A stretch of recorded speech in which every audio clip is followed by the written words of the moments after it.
तो हेलो दोस्तों, कैसे आप लोग करते हैं? अच्छे होंगे, बहुत अच्छे होंगे। मैं आलोक और आज मैं आपको बताने आया हूँ कि स्क्लेरेंक्यमा के बारे में। जो प्लांट टिश्यू के जो पार्ट हैं एक स्क्लेरेंक्यमा, उनके बारे में बताने आया हूँ कि स्क्लेरेंक्यमा होते क्या है, कैसे उनका फंक्शन होता है और क्यों होता है। क्योंकि यूट्यूब पे मैंने देखा है बहुत सारे वीडियोज हैं, लेकिन हर चीज में आपको ये बता दिया गया है कि वहां पे प्रेजेंट होता है, इनका फंक्शन ये होता है, लेकिन वो ये चीज नहीं बताई कि यहाँ पर क्यों प्रेजेंट होते हैं, उनका फंक्शन ऐसा क्यों होता है। तो मैं इस चीज को इस वीडियो में क्लियर करूंगा और मैं आपको चैलेंज करता हूँ, इससे ज्यादा इन्फॉर्मेशन स्क्लेरेंक्यमा के बारे में पूरे यूट्यूब पे देख लीजिए, आपको नहीं मिलेगी। तो चलिए देखते हैं इस वीडियो को।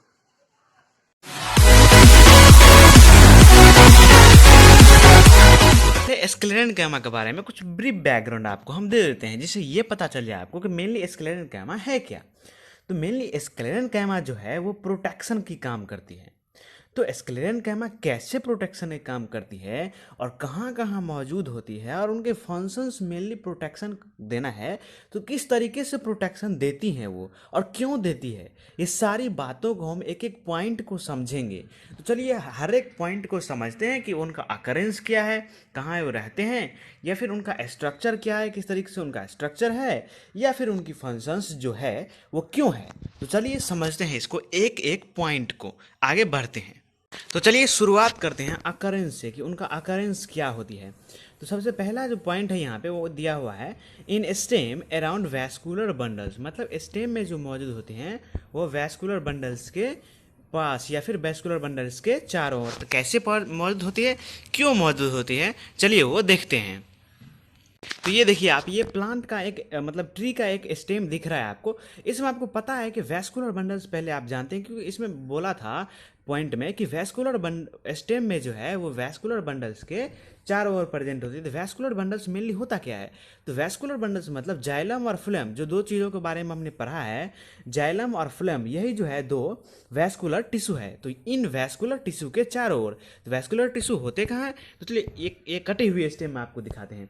तो मान लीजिए ये कटी हुई स्टेम है, यहाँ पे एक जो है ये मान लीजिए जाइलम है और ये मान लीजिए फ्लोएम है। आप ये सोच रहे होंगे कि भाई जाइलम को आपने सीधा दिया और फ्लोएम को आपने इस तरीके से दिया। फ्लोएम को इस तरीके से इसलिए दिया क्योंकि फ्लोएम बाई डायरेक्शनल होती है, मतलब ये ऊपर की तरफ भी फूड को ले जाती है और नीचे की तरफ भी ले जाती है, या फिर आ सकती है कहीं भी, इधर भी जा सकती है इधर भी जा सकती है। लेकिन जाइलम जो है वो सीधा रूट से किसी भी वाटर को या मिनरल्स को उठाती है और सीधा वो टिप ऑफ द प्लांट तक पहुंचा देती है। मतलब रूट से लेकर के पूरा ऊपर तक प्लांट में वाटर और मिनरल्स वो पहुंचा देती है।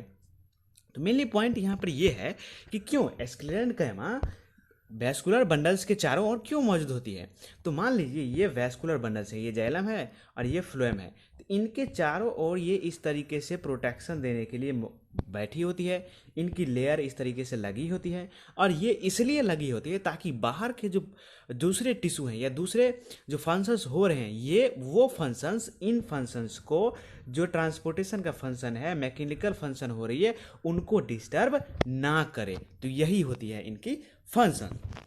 तो अकरेंस के पहला पॉइंट तो हम समझ गए। अब दूसरा पॉइंट देखते हैं।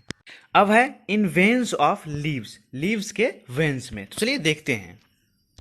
तो सिंपल से आपको यहाँ पे लीव्स एक दिख रहा है, जिसमें आपको ये वेन्स भी क्या हुआ है यहाँ पे कि ये जो है ये वेन्स है। तो यहाँ पे स्क्लेरेंक्यमा क्यों मौजूद होती है, तो इनके चारों ओर इस तरीके से स्क्लेरेंक्यमा टिश्यू मौजूद होती है और इनके जो फंक्शंस है, जो वेन्स के फंक्शंस है, उनमें कोई और टिश्यू डिस्टर्ब ना करे, इसको प्रोटेक्ट करके रखने का काम ही होता है स्क्लेरेंक्यमा। यहाँ भी स्क्लेरेंक्यमा मौजूद है, यहाँ भी है, यहाँ भी, यहाँ भी, यहाँ भी, जितने भी वेन्स हैं लीव्स के, वहाँ पे स्क्लेरेंक्यमा टिश्यू मौजूद है। वहाँ पे ये इनको प्रोटेक्शन करती है, किससे, तो दूसरे टिश्यू से, या फिर बाहर के जो टेम्परेचर है, हाई टेम्परेचर या हाई विंड स्पीड, उनसे इसको प्रोटेक्शन देती है वो। तो चलिए अब अगला पॉइंट देखते हैं इनका।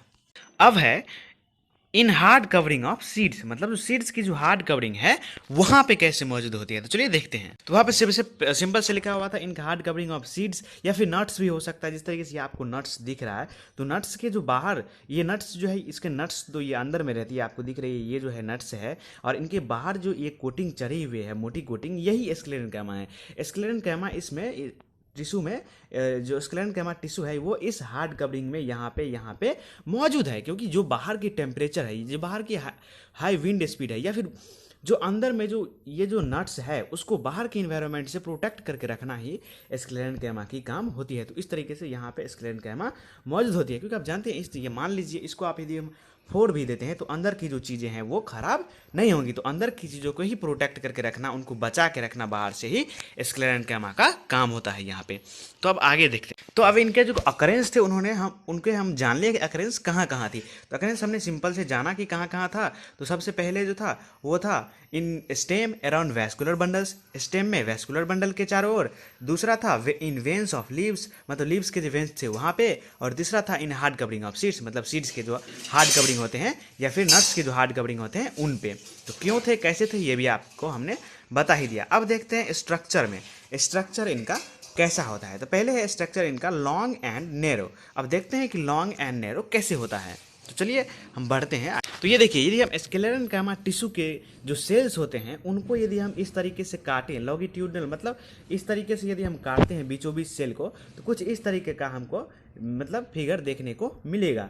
क्योंकि इसमें अब आप देख लीजिए, ये जो है एक सेल है स्क्लेरेनकैमा टिश्यू के सेल, और उस सेल में देखिए आप अंदर में बहुत कम गैप है, इसीलिए कहते हैं लॉन्ग है ये, और बीच में नैरो पतली सी गैप है। फिर से देखिए आप इसको, ये जो है ये लॉन्ग है और पतली सी बीच में गैप है, इसीलिए कहते हैं इसका जो स्ट्रक्चर होती है वो लॉन्ग होती है एंड नैरो होती है। अब ये तो हम जान लिए कि लॉन्ग एंड नैरो।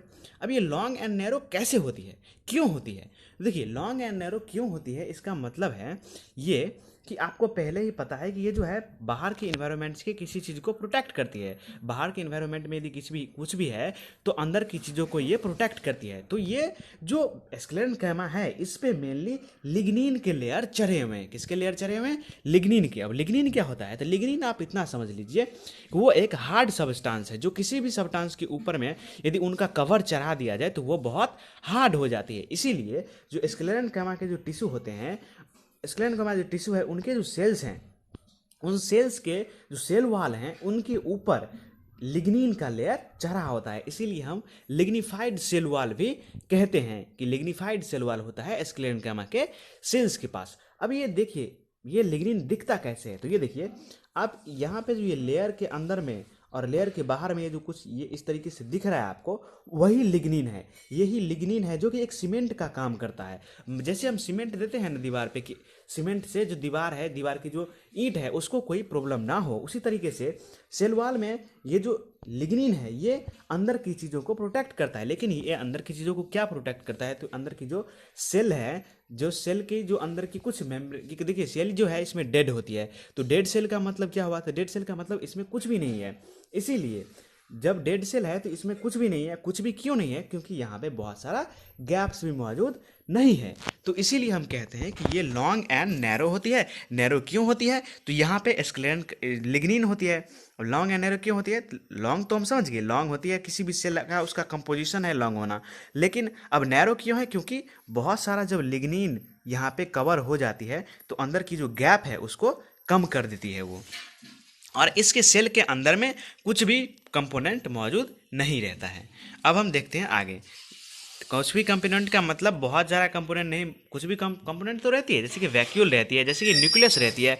लेकिन बाद में जब सेल डेड हो जाते हैं तो वहाँ पे कुछ भी नहीं रहती, खाली हो जाती है। लेकिन जब तक कंबाइन होकर टिश्यू बनता है तब तक सेल लिविंग रहते हैं। अब आगे देखते हैं। ये सेल्स आर डेड तो हम बता ही दिए कि सेल्स जो है डेड होते हैं। अब wall is covered by lignin, ये भी बता दिए। क्यों होता है वो भी हम बता दिए। अब देखते हैं फंक्शंस इनका।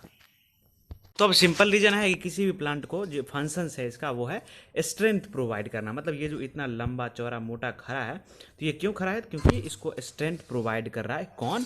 तो स्क्लेरेनकैमा। स्क्लेरेनकैमा इसको स्ट्रेंथ प्रोवाइड कर रही है, इसके वजह से ये आराम से खड़ा है। अब स्क्लेरेनकैमा बाहर में कहाँ मौजूद होती है वो चलिए हम दिखाते हैं आपको एक फिगर में।